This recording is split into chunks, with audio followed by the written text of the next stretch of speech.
Bismillahirrahmanirrahim. Kembali lagi di pelatihan Excel 2019. Kita akan membahas bagian 9 nih, tentang memilih dan memilah. Diawali dengan mengurutkan data. Mengurutkan data biasanya agar kita memudahkan dalam mencari seseorang misalkan, karena datanya terurut atau nilai tertinggi, nilai terendah, dan lain sebagainya.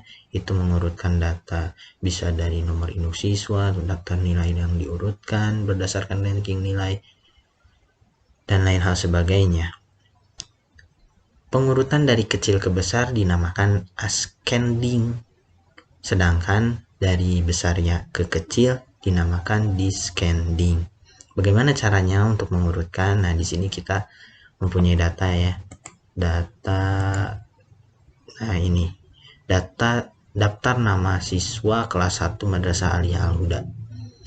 Nah, cara yang pertama, kita aktifkan sel pada kolom yang akan dijadikan kunci pengurutan.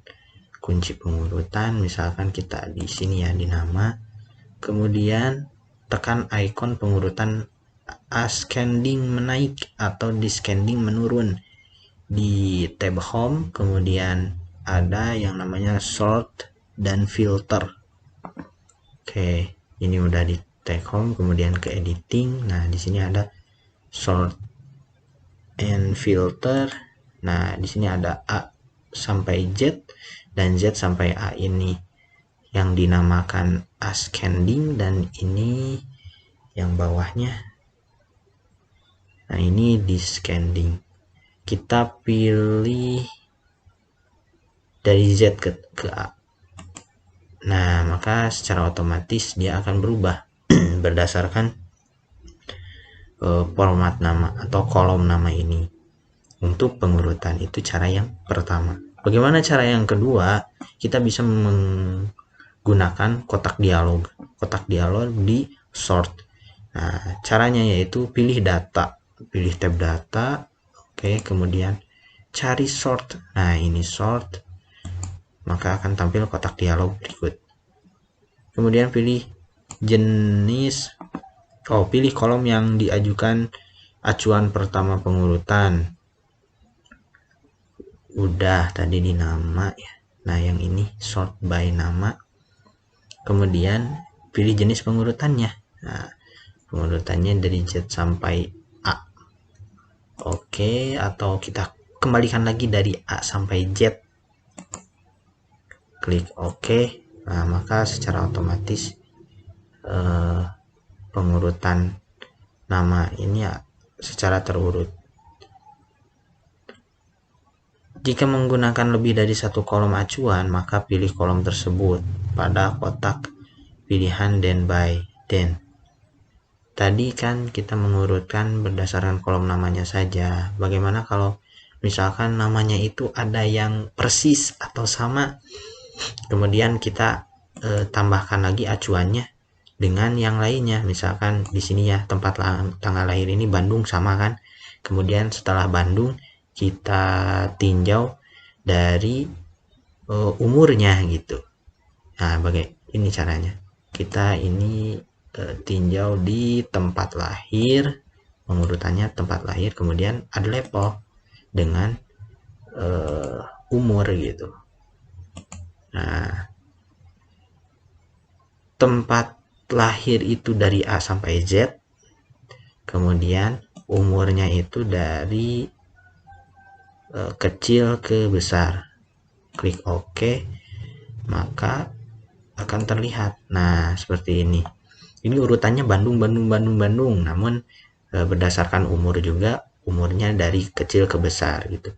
Bandung ini sama Bandung, tetapi umurnya berbeda, lebih kecil 15, sehingga urutannya yang 15 dulu. Seperti itu untuk lebih dari satu kolom acuan. Bagaimana untuk yang langkah kelima? Di langkah kelima itu kita mengacu pada satu, apakah kolom ini atau baris ketujuh ini diikutkan atau tidak. Nah, jika kita klik ini menghilangkan tanda centang ini, maka kalau baris ketujuh ini akan terikut dalam filternya atau pengurutannya. Kita coba klik OK. Nah, sehingga akan menjadi di akhir gitu. Karena ini pengurutannya angka dulu kemudian abjad sesuai dengan arahan ini. Nah, bagaimana urutan yang berlaku? Untuk angka berurutan dari negatif ke positif, dari kecil ke besar. Kemudian untuk teks berurutan sesuai urutan ini. Angka dulu, kemudian spasi, simbol-simbol, kemudian baru abjad sampai Z. Bagaimana logika? Logika itu false, kemudian true. Dan spasi kosong diletakkan di akhir urutan. Nah, ini untuk filter tadi, yang tadi ya. Kita kembalikan lagi. Bagaimana kalau ada spasi kolom? Misalkan kita hapus ya, yang tadi apakah terbukti ya untuk kolom kosong itu berada di akhir. Nah, kita hapus Naila ya. Naila kita hapus, kemudian kita urutkan berdasarkan nama. Nah, ini untuk menghapus. Ini ya tinggal delete label. Kemudian ini kita atur menjadi nama. Klik OK. Nah, maka yang tadi kosong ini menjadi urutan terakhir, seperti itu. Bagaimana untuk mengurutkan kolom? Nah, mengurutkan kolom itu berarti berurut berdasarkan barisnya, seperti itu. Nah, untuk ini secara horizontal tuh atau mendatar, kita bisa klik pilihan option pada kotak dialog sort option. Misalkan kita di sini ya klik aja yang itu, kemudian ke filter, bukan filter, ke sort, kemudian ada sort option. Nah, ini kemudian kita klik left to right. Nah, yang ini kemudian klik OK. Nah, kita pengurutkan berdasarkan barisnya. Misalkan kita baris ke-9, kita urutkan dari A sampai Z, klik OK. Klik OK. Nah, maka urutannya seperti ini. Itu yang ke-9 kan ini ya, 6 turun 16, kemudian ini, kemudian ya seperti itulah. Itu mengurutkan secara horizontal. Kemudian kita akan memilih dan memilah data atau filter. Nah, kita akan menggunakan filter dalam memilih dan memilah data.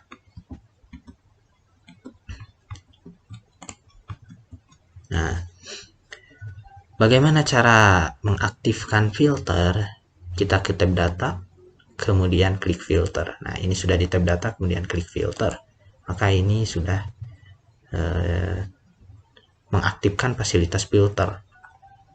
Nah, untuk menghilangkan filter, banyak sih caranya. Misalkan kita memilih icon panah ini ya untuk mengaktifkan misalkan yang lahir di Ponorogo saja. Nah, Bandungnya kita klik agar checklistnya menghilang. Kemudian klik OK, maka muncullah 2 nama yang tempat lahirnya itu di Ponorogo gitu. Bagaimana untuk menghilangkan filternya? Kita bisa klik kembali ini, kemudian bisa select all agar hilang filternya. Itu untuk satu-satu. Kalau misalkan banyak, bisa menggunakan select all, atau kalau misalkan satu-satu, kita bisa seperti ini nih. Misalkan nama berbeda-beda. Nah, misalkan kita hanya ingin mengaktifkan Abila saja, klik OK. Maka akan muncul nama Abila berdasarkan dengan informasi-informasi lainnya. Ketika kita ingin memunculkan semuanya kembali berdasarkan satu-satu, misalkan hanya Ajka saja, klik satu Ajka, kemudian Ahmad gitu, kemudian klik OK, maka muncullah yang kita klik tadi. Jika kita ingin memunculkan semuanya, ya kita klik select all, klik OK, maka semuanya akan muncul kembali. Nah, Untuk menghilangkan tanda panah atau yang filter ini, nah kita ingin menghilangkan lagi karena kita sudah mengecek. Nah, kita bisa ke data lagi, kemudian klik lagi filter ini. Maka filter pun dinonaktifkan. Kemudian selanjutnya kita akan menghitung subtotal. Bagaimana subtotal? Apa itu subtotal? Subtotal itu menghitung jumlah bagian-bagian dari data. Nah, misalkan kita langsung praktekkan saja ya, bagaimana caranya. Nah, di sini ada data penerimaan SPP. Ya, kita cari dulu. Nah, di sini ada di praktek di daftar penerimaan SPP, saya sudah memilikinya. Kemudian untuk menghitung jumlah penerimaan harian, kita akan menghitung jumlah penerimaan harian atau berapa misalkan iuran per hari atau sumber sukarela per harinya. Nah, maka dilakukanlah total gitu. Bagaimana caranya? Yang pertama, simpan sel aktif pada salah satu bagian tabel tersebut. Oke, kita simpan di sel ini G8. Kemudian pilih data dan subtotal. Nah, klik data, kemudian cari subtotal. Subtotal itu kita perbesar ya, kelihatan. Nah, ini subtotal, berarti di outline. Nah, kalau tampilannya kecil gini, kita bisa ke data, kemudian outline. Nah, ada subtotal, klik subtotal, maka muncul kotak dialog. Nah, ketika muncul kotak dialog, kita pilih acuan yang akan dijumlahkan. Karena kita akan menghitung jumlah harian, berarti kita pilih tanggal. Nah, ini kita acuannya adalah tanggal karena kita akan menjumlahkan berdasarkan tanggal. Untuk fungsinya kita bisa menjumlahkan, bisa rata-rata, maksimum minimum dan lain sebagainya. Di sini banyak sesuai dengan formatan atau fungsi yang telah disediakan oleh Microsoft Excel 2019. Misalkan kita akan menjumlahkan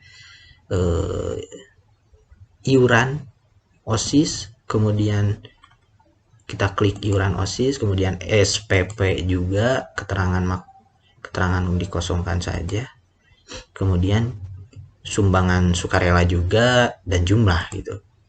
Jadi semuanya kita pilih untuk perharinya. Setelah itu